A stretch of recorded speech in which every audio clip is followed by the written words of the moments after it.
Sejam bem-vindos a mais um episódio do Simplify America. Estamos aqui hoje com um assunto polêmico, o seguro-saúde no marketplace com subsídios fiscais, em especial para os estudantes F1. E hoje, para nos ajudar a desvendar essa polêmica, trouxemos a nossa amiga e CPA, Cláudia Lima.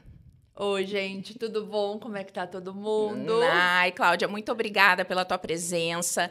É muito importante para a gente trazer pessoas com experiência na área e que possa nos clarear um pouquinho sobre esses aspectos fiscais, porque o seguro-saúde, por incrível que pareça, ele não é só o seguro em si, né? Ele tem outros elementos que são importantes para que o cliente saiba e possa lidar com tudo isso no final das contas, né? Uhum. Então, o seguro-saúde hoje, ele conta com uma questão muito importante, a questão fiscal. E a gente vai trabalhar um pouco em cima disso nas questões que a gente vai lidar aqui durante o nosso podcast. Mas antes disso, eu quero te agradecer e te deixar aqui uma oportunidade para te falar um pouquinho, né, da tua trajetória aqui nos Estados Unidos, da tua carreira. Conta pra gente um pouquinho. Quanto tempo você está aqui, né? Qual que foi a tua trajetória? Fala um pouquinho da tua empresa pra gente. Bom, eu sou Cláudia Lima, dona da Cláudia Lima Tax and Accounting. Estou aqui nos Estados Unidos faz 30 anos já. Meu Muito Deus. tempo de América, bastante tempo de América. A gente trabalha tentando dar uma ajuda, né? Um conselho a todos os brasileiros aí nessa parte fiscal de impostos. Estamos localizados aqui também no Windermere, ali perto da Popka Vineland. E quem tiver dúvidas, vai ser um prazer a gente estar ajudando a todos vocês aí. Ai, que legal, muito bom, muito bom. Então, Cláudia, a gente tem, então, o que é importante falar para a nossa audiência, nós temos no mercado americano o marketplace, que a gente fala muito, né? Que o marketplace, ele tem um conjunto de seguradoras, né, acopladas dentro do marketplace, que oferecem o seguro-saúde, os custos do seguro-saúde para todos que têm acesso a essa plataforma, e ali a gente consegue, imputando dados, né? Dentre eles é data de nascimento, código postal, que é o CEP, e a renda familiar. A gente vai ter ali os custos do seguro-saúde e as suas coparticipações, franquias, máximo out of pocket, para aquela família. Mas esse custo mensal, ele vai depender da renda da pessoa, da renda da família. Por quê? Porque existe a possibilidade de um subsídio fiscal, de um crédito fiscal. E aí que entra o CPA para nos ajudar, né? Por quê? Porque esses créditos fiscais são uma ajuda que o governo dá, né, para reduzir o custo mensal do seguro-saúde, porque a gente sabe que o seguro-saúde aqui nos Estados Unidos, ele é alto custo, Muito né? caro. Uhum. Gira em torno aí de $500 a $600 por pessoa por mês, sem nenhum crédito fiscal. Né? Então, a pessoa realmente ela tem que ter muito dinheiro para custear uma mensalidade de seguro-saúde. Uhum. Com o crédito fiscal, dependendo, pode chegar que uma família de 4 pessoas pague $60 por mês, né?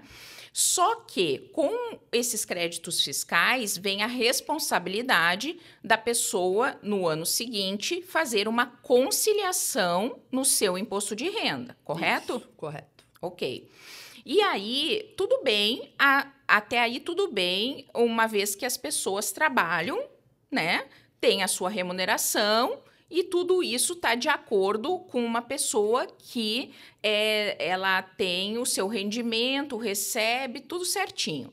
Mas quando a gente fala de um estudante F1, as coisas mudam de figura, né? Bastante. Bastante. Por quê? Porque eles não são residentes fiscais, Exatamente. né?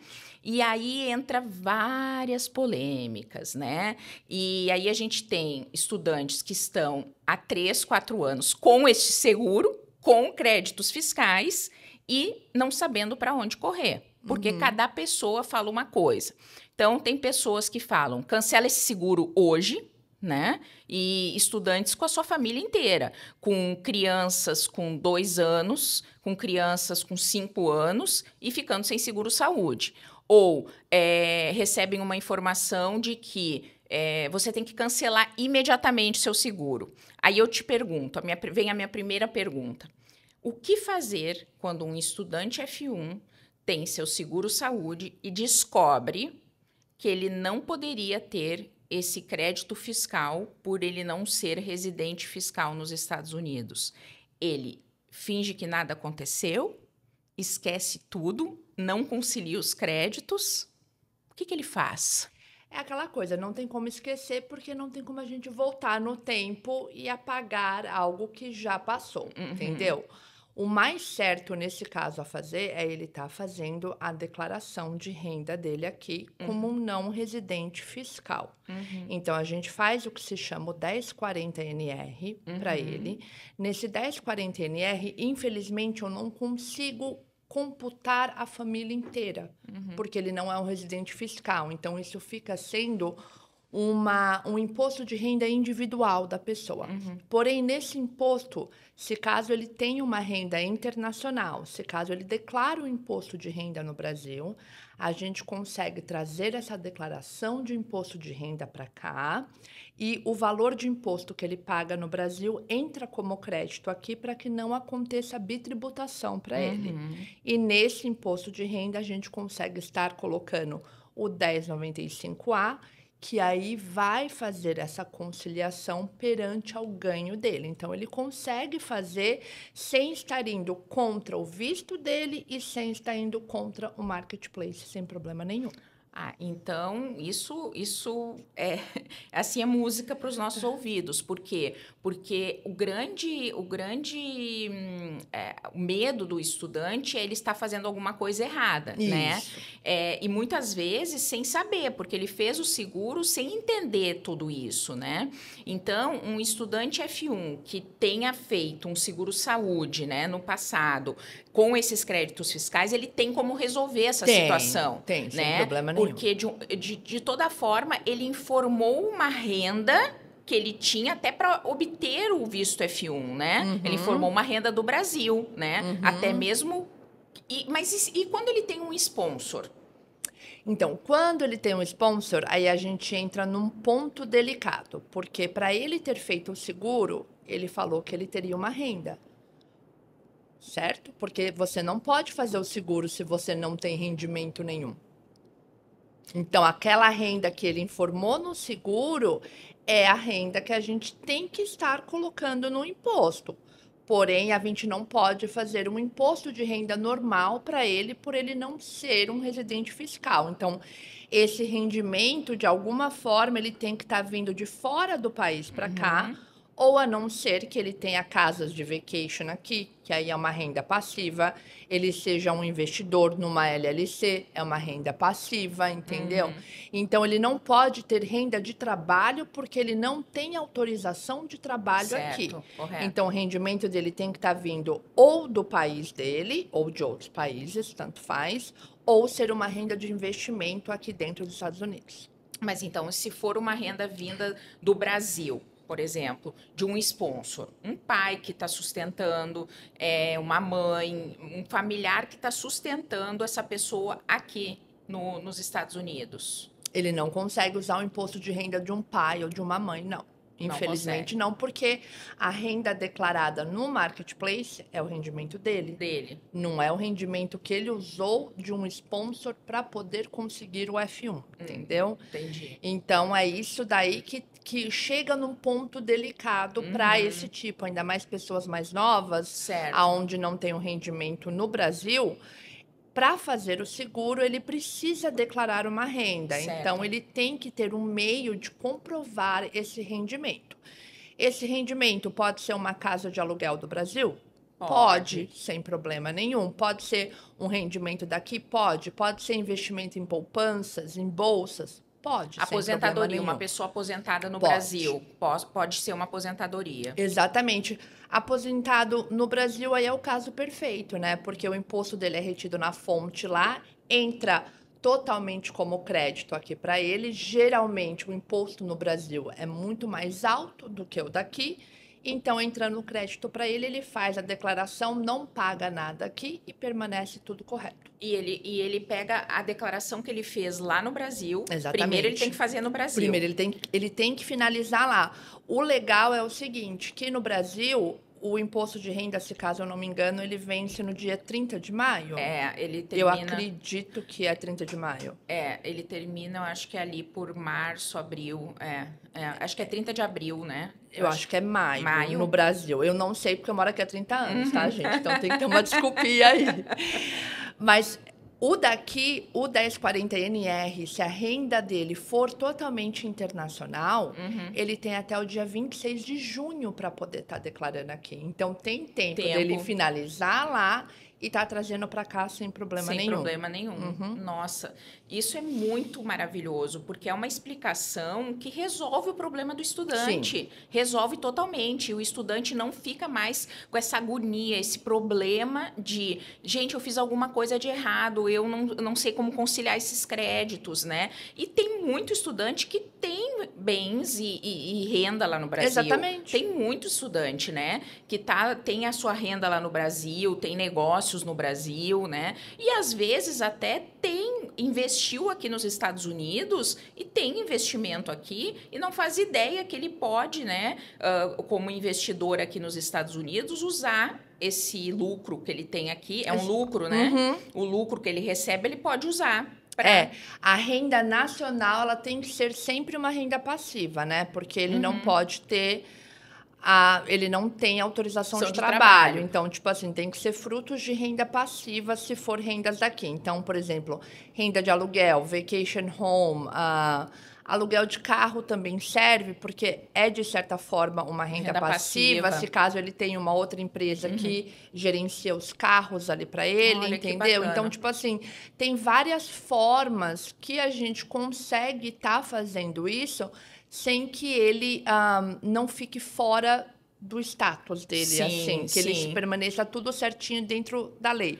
O pior dos casos é aquilo, ele tá usando um crédito fiscal, tá tendo seguro de saúde, aí ele tá planejando nesse F1 ficar 2, 3, 4, 5 anos e tá fazendo uma mudança de status no futuro e querer não declarar. Por exemplo, sonegar essa parte aqui, que pode vir na frente, dar um problema dele nessa mudança de status dele. Então, tipo assim, a gente tentar deixar as coisas mais certas na situação atual da pessoa. Então, o maior alerta aqui não é o seguro de saúde com crédito fiscal em si. O maior alerta é não conciliar. Exatamente. Não declarar. Não declarar, né? Porque o grande X da questão aqui é conciliar os créditos fiscais numa declaração. Isso, né? Exatamente. Um alerta que a gente tem que dar é da multinha. Que vem a multinha, infelizmente, no seguro de saúde. Essa multa, até o momento, eu não consegui encontrar a razão certa para ela. Eu acredito, como a gente já conversou, a gente já tentou trocar ideias sobre isso, é de ter 4 pessoas no seguro de saúde e na declaração poder fazer somente de uma, por ser um 1040NR. Então, é aquela coisa, se você tem um seguro de saúde, você, seu esposo e seus 2 filhos, vocês pagam ali $60 por mês. E vocês sabem que vocês vão ter a multa de $750, que é o valor da multa que está vindo agora, é você pegar esse valor, dividir por 12 e fazer parte da sua parcela ali, mensal, para você saber. E assim você consegue declarar, deixar tudo correto para que na frente não venha ter um problema maior, né? Exatamente. Sim, sem dúvida, sem dúvida. Mas eu acho que a grande questão para mim de tudo isso que nós estamos falando é que existe a possibilidade de deixar tudo certo. Sim, né? Tem. Porque parece que é um absurdo a questão de eu fiz e agora eu não tenho como resolver. Não, tem como resolver e tem como ajustar tudo isso. Exatamente. E principalmente, não caia, eu brinco, né? Se algum contador te falar que é para te esquecer o passado, fingir que nada aconteceu, fuja. Por quê? Porque essa não é a melhor estratégia. Você não pode deixar para trás nada de pendência com o fisco. seja aqui ou seja em qualquer outro país, mais ainda que nos Estados Unidos, porque nos Estados Unidos, tudo que tem relação com impostos é muito sério, né? Exatamente. Você pode dizer mais não. ainda, né? Exatamente. É aquela coisa, é dentro da situação que você está no momento fazer o mais certo possível. Entendeu? Então, a gente consegue sim estar fazendo, consegue estar declarando. Você não vai ser um residente fiscal do país, não vai ser uma declaração de rendimento daqui que vai ir contra ao seu status, que vai em contra ao marketplace. Então, a gente consegue sim ajustar para que a pessoa mantenha tudo em ordem e ela consiga ter o benefício de ter um seguro de saúde também. Sim, sem dúvida. E a questão principal, a pessoa não vai pagar imposto 2 vezes, né? Não. Ela pagou no Brasil, mas daí quando ela replica aqui a declaração dela, ela não paga de novo o imposto. Não, a gente utiliza o crédito dela. O valor que ela pagou de imposto, ele vai entrar como crédito aqui para que não aconteça a bitributação para a pessoa. Entendi. Então, se ela paga imposto no Brasil, declarando aqui, esse valor de imposto pago lá, ele entra como crédito aqui para ela. Isso é excelente, porque acho que também é uma outra preocupação, Sim, né? bastante gente tem. Mas eu vou trazer minha declaração do Brasil, vou botar aqui, eu vou pagar 2 vezes. Não. Isso não existe aqui. Não existe aqui. Não, a gente consegue colocar esse crédito, que nem você citou, de um aposentado. O imposto dele é cobrado diretamente na fonte e geralmente o imposto do Brasil é mais alto do que o daqui. Então esse crédito ele sempre ultrapassa. E o legal é o seguinte, se você sobrar um crédito, esse crédito ele fica para você perante 10 anos, aonde você pode utilizar ele em outras rendas internacional. Gente. Então, vamos supor que você, esse ano, ficou com $500 de crédito internacional e no ano que vem você está trazendo uma renda aonde não foi tributada no Brasil essa renda e ela vai ser tributada aqui. Você pode pegar esses $500 de crédito e aplicar perante essa renda. Gente, os Estados Unidos, então, não é um pai, é uma mãe, né? Exato. Até 10 anos a gente consegue jogar pra frente. Gente, isso ainda é melhor ainda, né? E ele é acumulativo, então ele vai acumulando durante os anos. E ele sempre vai usar o primeiro ano, para que ele nunca vença.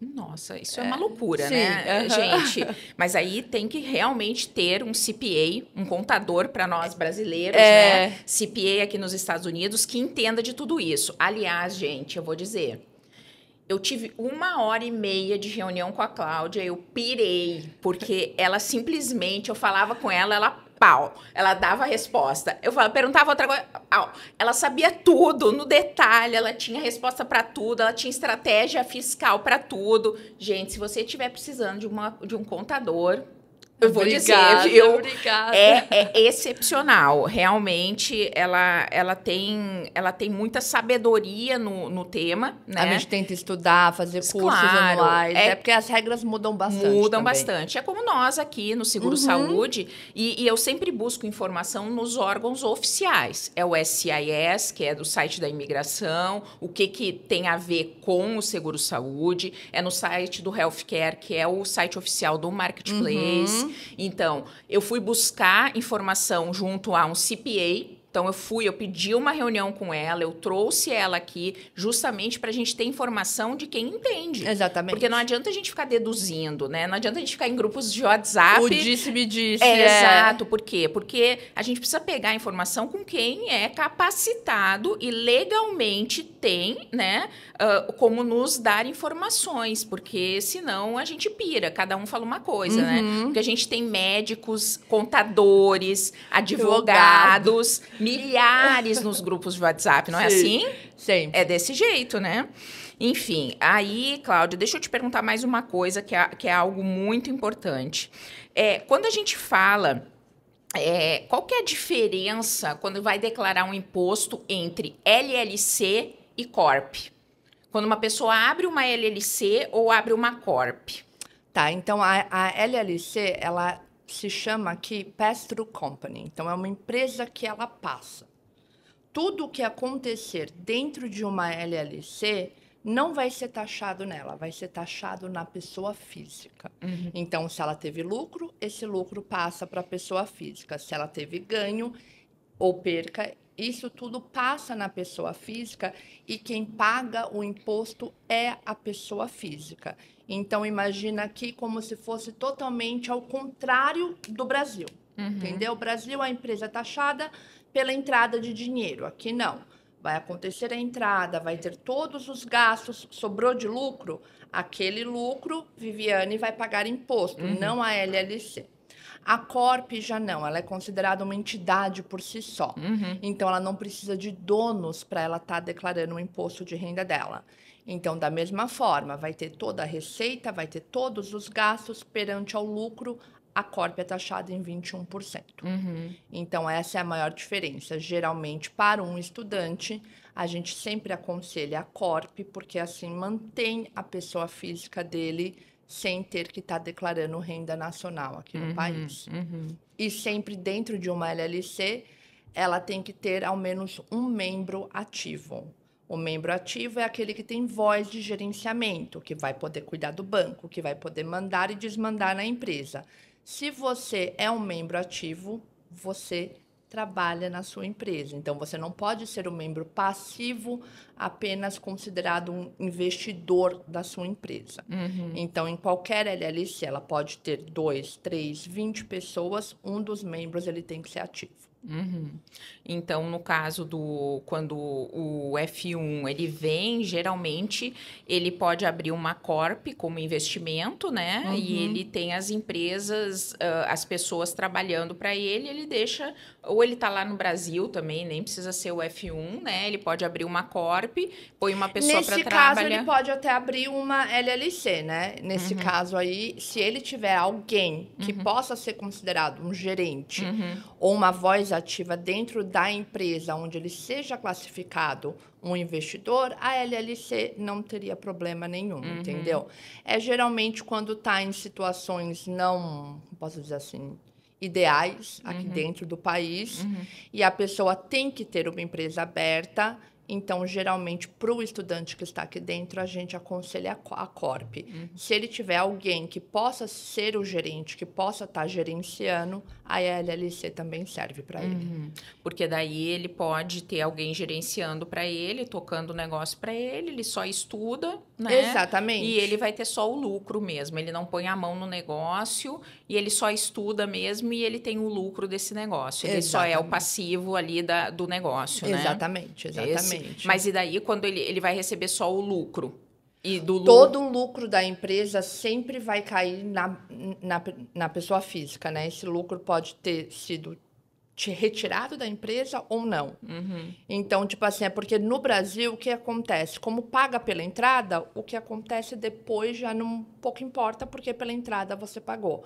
Aqui é muito mais justo, porque você consegue abater todos os seus gastos. Sim. Então, vai pagar imposto só do que sobrou, né? Sobrou. Então, esse dinheiro ele pode ter sido reinvestido na empresa ou não.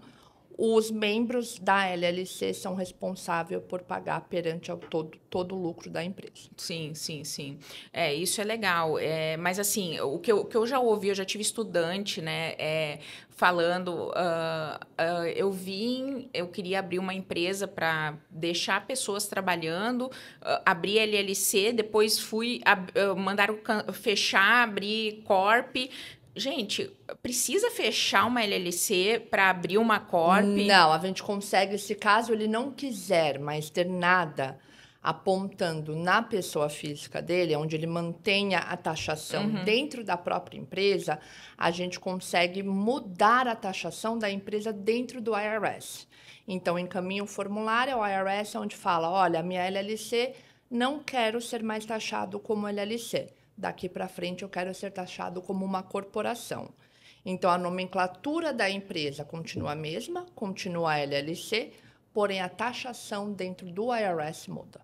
Nossa. Então, não precisa nem fechar a sua empresa. Não precisa fechar a empresa, gastar... Porque tu gasta para abrir, tu gasta para fechar. Aí tu gasta para abrir a Corp, Gente, é uma loucura, né? Então, tudo isso tu tem que ter um profissional adequado. Exatamente. Que saiba, que entenda, né? Para te fazer toda essa orientação. A mesma coisa, quando a gente fala do seguro-saúde, é que a pessoa vem e diz, eu cancelei meu seguro-saúde porque eu tô com crédito fiscal e eu não posso ter crédito fiscal. Mas, vem cá, tu não pode ter crédito fiscal e o que tu vai fazer com aquele passado? Tudo bem, tu cancelou daqui para frente. E o passado? O contador disse que para eu ficar quieto, não fazer nada. Eu digo, gente, como assim ficar quieto, não fazer nada? O crédito fiscal já está lá no teu nomezinho. Você precisa fazer alguma coisa? Sim, né? Você precisa. O teu passado, ele te condena. Exatamente. Eu brinco, né? É aquela coisa. Então, a gente consegue estar ajustando, deixando tudo certinho para a pessoa, para que no futuro uma decisão dessa de desespero não venha atrapalhar os planos futuros delas aqui dela. Os planos futuros, né? Exatamente, isso é o mais importante. Então assim, se a gente pudesse fazer um resumo, né, de muitas coisas que a gente falou aqui, acho que a primeira questão é você, estudante, que já tem seguro-saúde, né, com créditos fiscais. Antes de tomar uma decisão precipitada e deixar sua família sem um seguro-saúde, pare e pense. Existe formas de resolver tudo isso, mas a melhor forma não é fingir que nada aconteceu, não é deixar e não fazer nada com esses créditos fiscais. A melhor forma é ter um CPA, um contador, que te ajude a conciliar esses créditos fiscais com a sua renda internacional, com a sua renda do país de origem. Muitas vezes do Brasil, né? Sem ter que pagar 2 vezes impostos, como a Cláudia falou. Você não vai pagar no Brasil o imposto, no seu imposto de renda, e ter que pagar novamente. Então, tem as estratégias. E você resolve e não fica com nada pendente aqui nos Estados Unidos. Exatamente. Né? Então, tem como resolver. E também você acaba não ficando sem o seguro-saúde, né? Então, já desmistificamos isso, né? Importante lembrar para o estudante, ele sempre fazer o formulário 8843, junto com o imposto de renda, que é o formulário onde você está informando o IRS, que apesar de eu ter tido a minha permanência no país, aonde me tornaria um residente fiscal, olha, eu sou F1, vai o nome da escola, vai tudo bonitinho ali, eu não sou porque eu estou aqui como estudante. Então, a gente sempre faz isso junto, e para os membros que não estão declarando o imposto da família, todos eles têm que fazer o 8843 também. Então, muito importante. A Cláudia trouxe uma questão muito importante para os estudantes F1 e para o F2 da família. Exatamente. Precisa preencher o 8843. Eu já atendi muitas famílias que disseram, eu nunca preenchi isso. O 8843. Sim. Eu nunca preenchi isso, eu não sei nem do que tu está falando, né? Então, aqui uma CPA, né, falando, precisa preencher, nem que seja para dizer, eu não sou residente fiscal. Porque isso é a razão desse formulário, né? Tipo assim, eu não sou residente fiscal. Então, se eu estou trazendo uma renda internacional para cá, se eu estou movimentando aqui, eu não posso ser considerada uma residente fiscal por toda a minha movimentação, porque eu não sou. Então, é aquela coisa, vamos supor que você está trazendo um dinheiro para cá, do Brasil, e você ficou aqui os 187 dias, que te tornaria um residente fiscal, e você não faz o 8843. O IRS, ele não pode vir ano que vem, mas ele pode vir daqui 5, 6 anos te cobrar pelo aquele dinheiro ali. Porque por permanência você ficou sendo considerado um residente fiscal. Então, é algo que vale a pena fazer, é um formulário simples, não é difícil, ele pode ser preenchido pela própria pessoa. Quem não está fazendo a declaração, encaminha ele pelo correio mesmo, para o próprio IRS, para no futuro não ter problema fiscal aqui no país. Porque a pessoa ficando mais de 180 dias, ela teoricamente é considerada como residente fiscal. Exatamente. Ok. E outra, ela traz dinheiro do Brasil para se sustentar aqui, correto? E esse traz dinheiro é o quê? São as transferências bancárias. Então, o IRS tem como... Ele tem acesso totalmente à sua conta do banco. Ele consegue verificar tudo o que está acontecendo no seu banco. Então, teoricamente, ele olha aquilo ali, ele diz, está movimentando Exatamente, dinheiro. está trazendo dinheiro daqui, E então está tá mais de recebendo. 180 dias, mesmo sendo F1, ele considera como residente fiscal. Exatamente. Se tu não mandar o 8843, Você é considerado uma residente fiscal do país. ou seja, no Você ano que vai vem ter- tem que fazer a declaração do imposto. Exatamente. Você vai ter que, como eu posso dizer assim, explicar, declarar todo o seu rendimento aqui no país. Como eu, que sou considerada uma residente fiscal. Então, qualquer rendimento que eu tenha fora do país ou aqui dentro, eu tenho que declarar aqui dentro, porque a minha residência fiscal é aqui nos Estados Unidos. Então, se você não faz esse documento, toda a movimentação que acontece durante o ano em volta de você teria que estar sendo declarada aqui dentro. E Você tendo seguro ou não. Isso não tem nada a ver com o seguro. Nada a ver com seguro. É você se torna um residente fiscal do país pelo tempo. Olha que maravilha. A gente veio aqui para falar do seguro e ela tá dando uma aula fiscal, gente.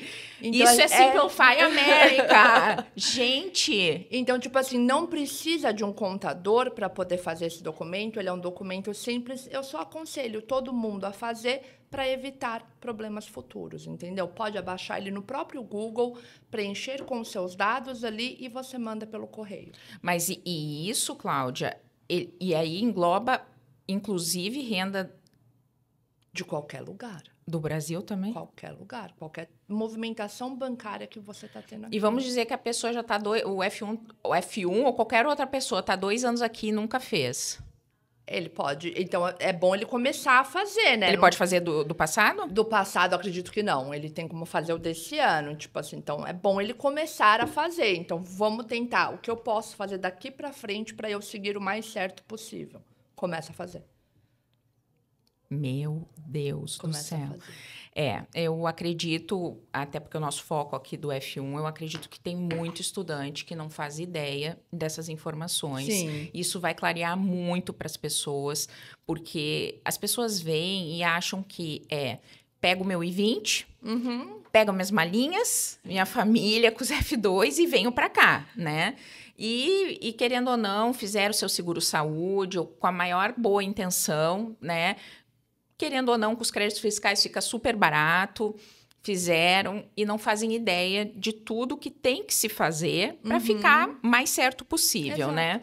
E aí, quando traz essas informações, não é para apavorar, mas é para ajustar, né? Tudo isso é para ajustar e dá para ajustar. Então não é trazer o conhecimento para que saiba, tipo assim, esses são meus passos que eu tenho que fazer para me ficar certinho aqui dentro. Então... Isso, e não é nada que, ai meu Deus do céu, isso vai me... Não, faz, ajusta, dá para ajustar tudo, dá para deixar tudo perfeito. Né? Não é nada que vá estragar a tua vida, mas dá para fazer. Se você tem conhecimento, faça para deixar o mais redondo possível. É como você falou, se eu posso deixar o mais redondo possível, eu vou fazer. Exatamente, né? exatamente. Para deixar. Mas eu acho que foi muito bacana, a gente trouxe muito conhecimento, principalmente para o F1, e acabou abrangendo uma parcela maior de pessoas, né? Mas o principal, F1, né? Estudante, não se apavore com o seu seguro-saúde com crédito fiscal. Dá para ajustar, mas principalmente faça sua conciliação com a renda que esteja lá fora dos Estados Unidos. Venha, fale com a Cláudia, fale com o CPA e ele vai fazer toda a estratégia e você não vai ficar sem seguro e ainda vai ajustar o que precisa ser ajustado, né? E faça o 8843 para não ter que depois declarar toda a sua renda, toda a sua movimentação, ok? Essas dicas foram fantásticas. Cláudia, você quer deixar mais alguma dica aqui? Eu acredito que não, acredito que a gente conseguiu, tipo assim, pegar abranger bastante tudo, coisa, né? Agora vai ficar aquelas particularidades que vai de caso a caso. Sim, caso a caso, né? Cláudia, muito obrigada pela tua disponibilidade em ajudar, em trazer informação, né? Principalmente para nossa comunidade brasileira. É muito importante essa disponibilidade, né? Porque eu sei que é o teu tempo, é um tempo que tu sai da tua rotina, do teu trabalho, né? Dos teus clientes, mas eu sei que isso vai agregar valor na vida das pessoas. E te agradeço do fundo do coração. Eu que agradeço, gente, o convite. Isso, e a gente vai fazer mais vezes. Sempre que tiver uma informação extra, nos fala. O nosso canal aqui está aberto para tua empresa, tá? E para tua pessoa. E a gente encerra por aqui mais um episódio e espero que vocês gostem, espero que vocês divulguem para mais pessoas, porque eu acredito que muita gente não sabe do que a gente trouxe aqui, né? Muito obrigada pela audiência e esperem pelo próximo episódio. Muito obrigada.